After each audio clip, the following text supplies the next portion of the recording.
Exactly 1 year since the election of Donald Trump, it was a big night for Democrats, many of whom won big, like the new governors of New Jersey and Virginia, and small, with many state house, senate, mayoral, and city council elections swinging to Democrats across the country. The Huffington Post ran with the headline, "Watch out, Donald Trump. Here come the Democrats. A blue wave rises." The Globe's Michael Cohen took it even a step further, writing, "Election wasn't a Democratic wave, it was a tsunami." And the head of the DNC, he was celebrating. The Democratic Party is back, my friends!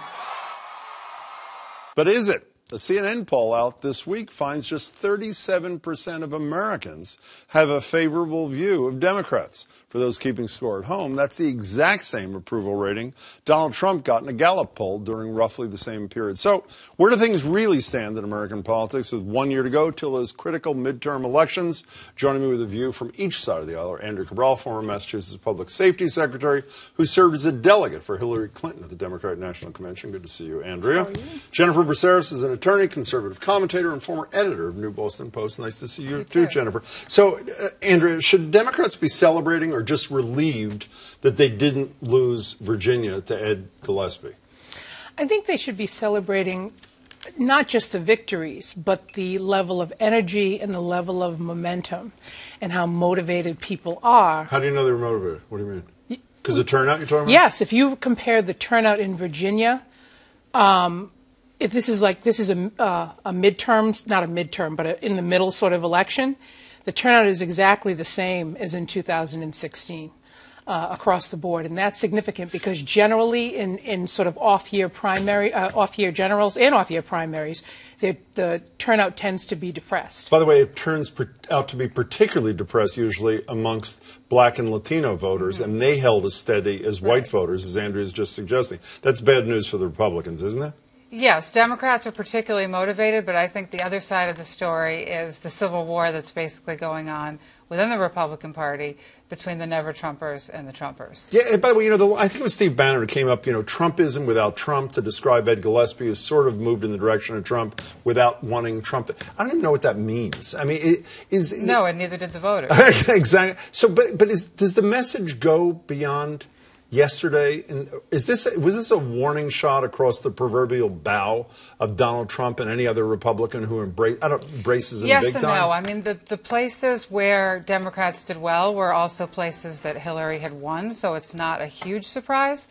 But I think there is a lesson to be learned for the Republican Party itself that we have to come together and figure out what we stand for. And the problem is, as long as the never-Trumpers are screaming at the Trump supporters about whose fault it was, we're not going to be able to do that. But you're talking about the rank and file. How about the guy himself? Did you see the tweet he put out this afternoon? Yeah. When I was first shown by one of my colleagues, I thought it was a joke, and it's not. This is the day after the elections. Right. Congratulations to all the deplorables and millions of people who gave us a massive electoral college landslide victory a year ago. I mean, Is that strange, or is that strange? Yeah, and I also thought the tweet he sent out about Ed Gillespie was particularly telling, where he basically condemned him for not embracing me, Donald Trump, and all that I stand for, because, of course, for this president, everything is about him. It's not about the party or ideas. It always comes back to him. By the way, one last thing about Virginia. While most people thought that as Jim McGovern, a Democratic congressman, said today on the radio to us, the guy who won in Virginia was not exactly a bowl of fire. Right. He won in a Republican district by 13 points, a district that's represented by a Republican in Congress by 13 points. So while Democrats are suggesting this is, as you just heard, the tidal wave that's going to carry us to the midterm elections, they have the exact same deplorable approval rating as the Republicans. That's deplorable, a problem, no is it pun not? intended. I think it makes a difference. If you're doing a poll and you're asking people how they feel in a particular moment, generically, is very different than when they have an election where they live and they're worried about their health care and they're worried about their neighbors being deported and they're worried about a president who embraces neo-Nazis and white supremacists, or who has white supremacists working for him 10 feet from the Oval Office until he's sort of forced but to 37% is them. 37%. It's not like it's 52%. It is. That is really underwater for the party. But I think it doesn't translate into how people will vote. because Trump, and I object to calling this sort of this culture war, this conservative culture war. These are race-based, race-baiting issues. That's what did Ed Gillespie in, because he was known as a moderate coming into this, and he adopted and became a carbon copy of Trump. And Virginia essentially said, by the way, just like the Democrat was a moderate until he embraced some liberal positions when he came out of his primary, because he ran against somebody further on the left, just like Gillespie. But it's not like the same. Every Republican in Congress, frankly, was trying to walk a very fine line between not alienating Trump voters and distancing himself from Trump. And in so doing, he pissed off both sides of the Republican Party. Is that why 29 of them have either quit or retired? I mean, that number to me is stunning. With a year to go, 29 Republican members of Congress, I think we added 2 today, have said, not doing this another round. That's a pretty high number, I'm sure it's frustrating for them. The party is in a very precarious spot. You know, when you here's the position. Here's the part that people are missing. When you're elected, especially when you're elected to Congress, to represent the nation, you're supposed to be representing a district. Representing a district, but collectively representing a nation. You are supposed to set the tone. So all of these people that you have, all these Republicans that are fleeing Congress, and all these people like Ed Gillespie who are afraid of alienating Trump voters, your job is to be telling your voters and your base the difference between right and wrong, what they should want in terms of unity. You know what doesn't happen. People are just cutting and running. A lot of people who are furious with the leadership of Congress for not standing up to Trump. But the reality is, if they take on Trump too much, they could lose. Now, it might only be a small portion of their base, primaries. But they could lose their primaries or their general elections. And what good does that do? I want to get back to your accusations of racism, essentially, against this president. There's a woman you probably know, Donna Brazile, who just wrote a book, was on ABC's This Week on Sunday. Listen to what she said about her fellow Democrats running the campaign that you supported. Here's Donna Brazile.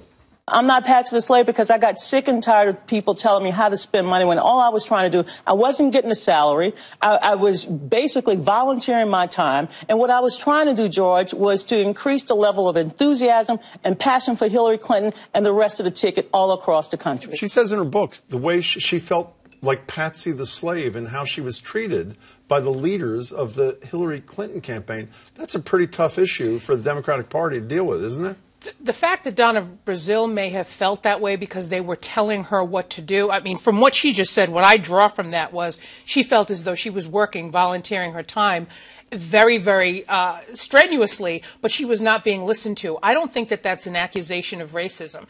And in any of saying you felt like Patsy the Slave is not an accusation? No, I don't think. I absolutely do not think that. I think that she was talking about she felt used. She felt like she was there to do all of the work, but not be listened to. I don't think that. I think that's a complete misreading of what she said. I think the Clintons have a long history of treating their staff as just that, staff. This isn't about the Clintons, and the diversion to the Clintons just ought not to work on this show tonight, because that's not what this is about. I mean, that's who she was talking about. She wrote about the Clintons. I didn't bring them up. But she's not the president, and the problem right now that's what Donna Brazile was talking about. But she was talking about when she worked for the DNC. She's talking about a past period of time. Tom Perez is in charge of the DNC right now. And I take issue with some of the things Donna Brazile said in that book that turned out to be absolutely wrong. Okay, can we talk about the future since that's what you want to do? Let's talk about messaging for the next year. Here's Paul Ryan, the Speaker of the House, talking to somebody from the Washington Examiner. Listen to Speaker Ryan.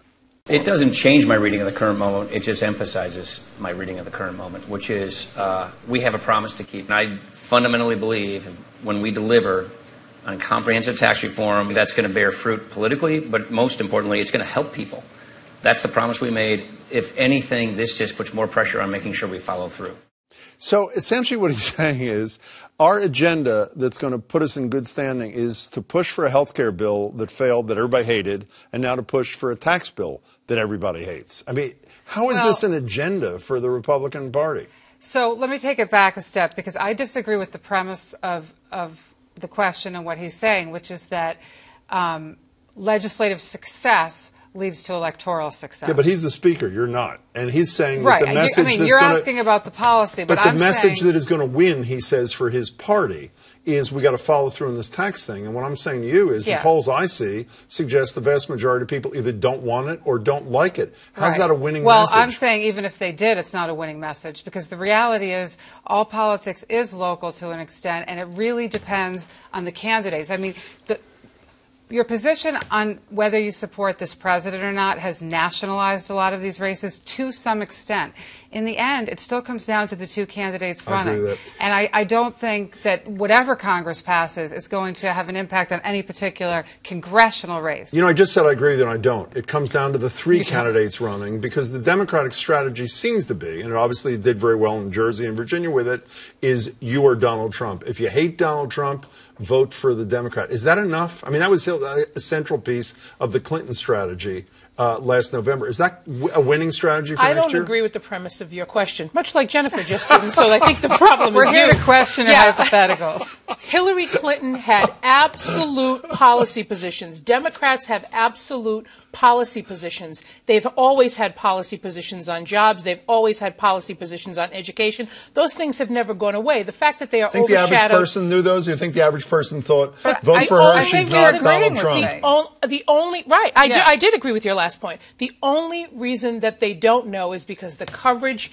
is subsumed with every idiotic, stupid, racist thing that Donald Trump says, and all that is ever asked of other people is, what's your reaction to that? Could you do me a favor? Next time you're both on, could you just send me the questions you want to ask in advance, and I'll try to ask them? Only if you promise to ask them. Nice to see you. All right, good to see you too. It's great to see you as always. Thanks to both of you.